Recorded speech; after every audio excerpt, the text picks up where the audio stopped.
All right, let's jump right in. Today we're going to connect a construction project from 2,500 years ago to a feeling that's super modern, the sense that our spiritual lives, maybe even our finances, just aren't adding up.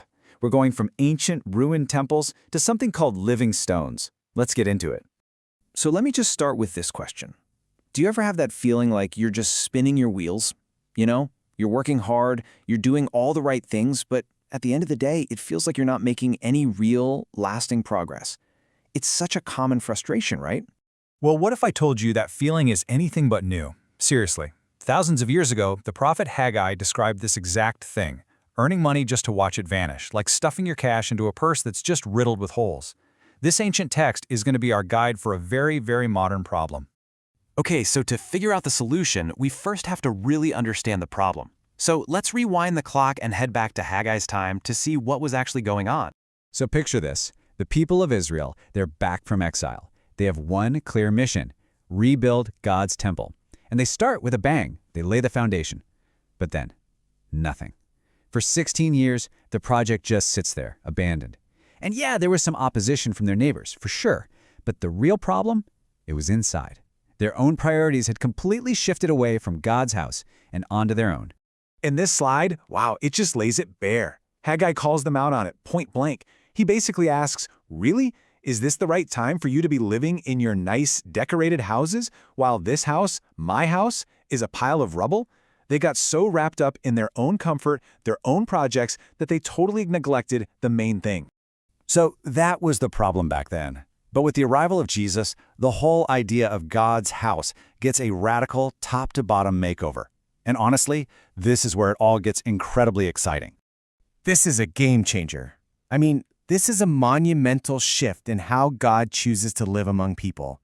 His presence isn't stuck in one building, in one city anymore. The whole concept of where God dwells has been completely transformed. And the New Testament gives us this amazing new picture. The Apostle Peter says that believers, people, are living stones, and that we are being built together into a spiritual house. The building materials are no longer rocks and wood. The building materials are people. It's you, and it's me. Now, every building has to have a cornerstone, right? It's the first and most important stone. It sets the direction and the alignment for the entire building. And for this new spiritual house, the cornerstone is Jesus Christ himself. He's the one that makes sure every single living stone lines up perfectly. Okay, so if we're the living stones and Jesus is the cornerstone, what exactly is this spiritual house that we're supposed to be building today? Let's dig in and see how this all leads to a very personal mission for us right now. Just think about it for a second. If God's presence is no longer in a physical temple, but it's among his people who are being built together, what does that actually look like on a Tuesday afternoon? Boom, it's the local church, the community of believers, gathered in your town, in my town. This is the modern temple. This is the primary construction project that God is working on in the world today. The Apostle Paul could not be more direct about this. When he's writing to the church in Corinth, which was a messy, imperfect, but very real church, he asks them this question.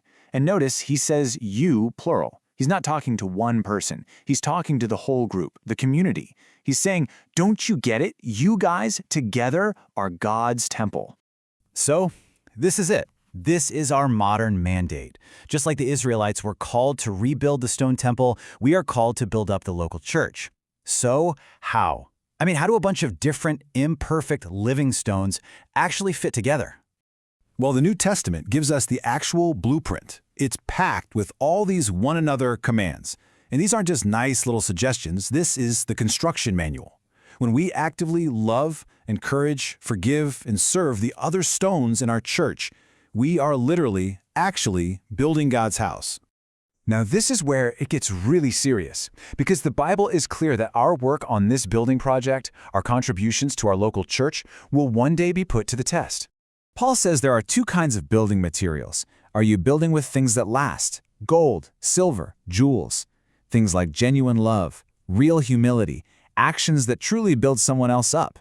Or are you building with wood, hay, and straw? Things that might look good on the outside but are really just for show, or service without love, or just empty religious habits. A fire is going to come and test the quality of that work. Now, listen, this is not about punishment. It's about revelation. The fire just burns away everything that's temporary and worthless, the wood, hay, and straw. And what's left behind is what was real, what was precious, what was eternal. It reveals the true quality of our contribution to God's temple. And that brings us right back to where we started. That urgent cry from Haggai to prioritize God's house over our own decorated houses is the exact same call we face today. The new temple is the local church. We are the living stones and we are the builders. So the question that this leaves us with is this: what are you building with? The temporary wood and straw of your own comfort and agenda, or the eternal gold and silver of building up God's house together with His people? That's the challenge for all of us.